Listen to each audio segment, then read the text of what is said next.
Mike Tateman from the IA. It's a question for Phil to start, but maybe the others could answer as well. A number of our members are either working on behalf of business brands or work for business media.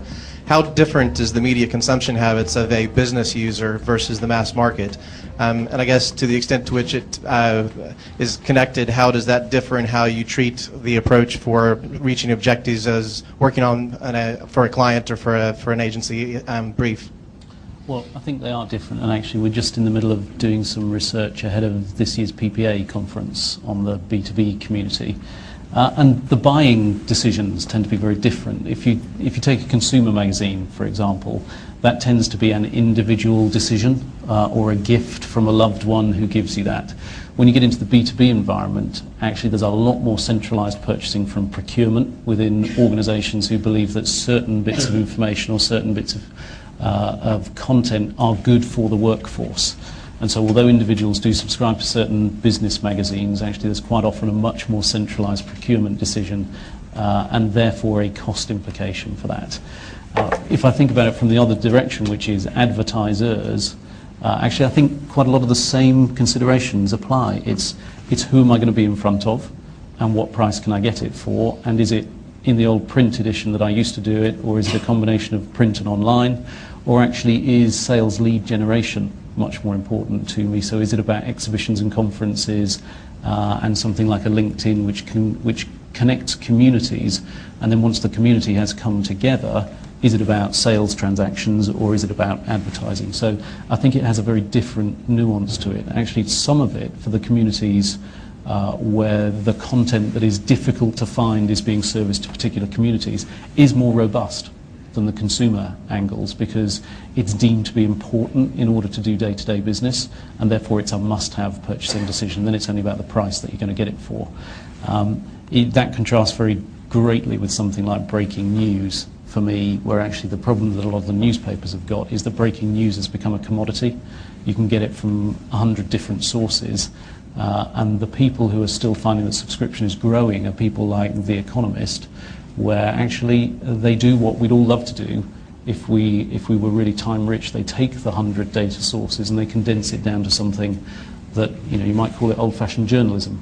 It provides a point of view, picks on the facts and presents them back to you. That's why, you know, the Sunday Times and the Week and things like The Economist are actually holding up better than some of the broadsheet of the tabloids.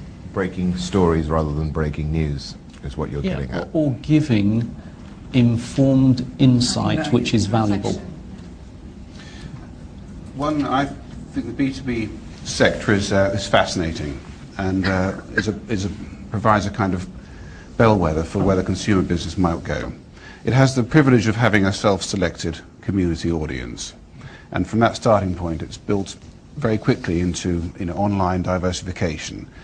Another interesting factor of B2B is when you're advertising in it, you're generally selling to a system rather than an individual. You're selling to an entity which will make an informed decision. And most sales are one-time sales rather than repeat purchases, so you've got to be pretty logical about your proposition. And if you look at what's happened to print revenue, which is what we measure in the UK on B2B, it's kind of collapsed. But the B2B industry is thriving. It's just all disappeared online.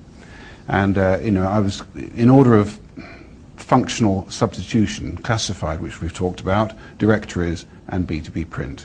And I think if you see what B2B is doing with its online assets, I think it's a great signal for the consumer media. Anything you'd like to add? I would add that one of the key considerations still on the B2B side is still very much about, you know, yes, it is a group purchase, yes, it does tend to be a one-off purchase. It can also be a very long cycle. And so it's about understanding how different stakeholders, you know, who are the different stakeholders and what role do they play in that purchase, and then understanding the context of how they will, or how they'll be looking for the information. I think when you get into other types of audiences, like, you know, within financial services, it's really understanding what they are after. So to Phil's point about that digesting of information that, you know, some of the more thoughtful media properties look at. If you are a corporate investor, that's a real value to you because you have longer time to make decisions, you can reflect, you can, you want to get points of view from as many different sources as possible, synthesize it, and come to your point of view. If you are an analyst, you want information as fast as you can get it because it's about your point of view. And so you don't, not that they're not interested at all, but it's the timeliness and the context of how they're going to want that information delivered. So I think in many ways, the B2B audience is an indication of the broader consumer piece, just in a different world. Yeah, the only thing I'd add to what other people, sorry, my voice is going, what other people have said is value, I think, is critical, but strong brands that people trust is important in this as well. And in the digital world, there's even more fragmentation of content and news. You're going to go to the trusted brands and the ones you know, and the ones you know that actually are going to add value to the information. And the only other thing is formatting. I'm an absolute fan of The Economist in the print copy, how they format their content section in allowing you to look at what you want to read, and then you just go straight to the section. I very rarely read The Economist front to back or back to front. They don't do that online, which is a great shame, but I think that's how people will consume news and information online. It will be more kind of headlines and then click through and use that information. So formatting is going to be, and access is going to be kind of critical in that sense too.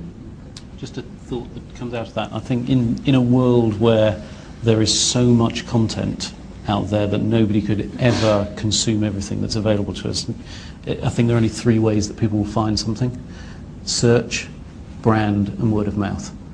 And actually tapping into all three of those, this ubiquity point, making sure that you're covering all of those three bases, I think is really important. And that, of course, goes to brand development, which is at the heart of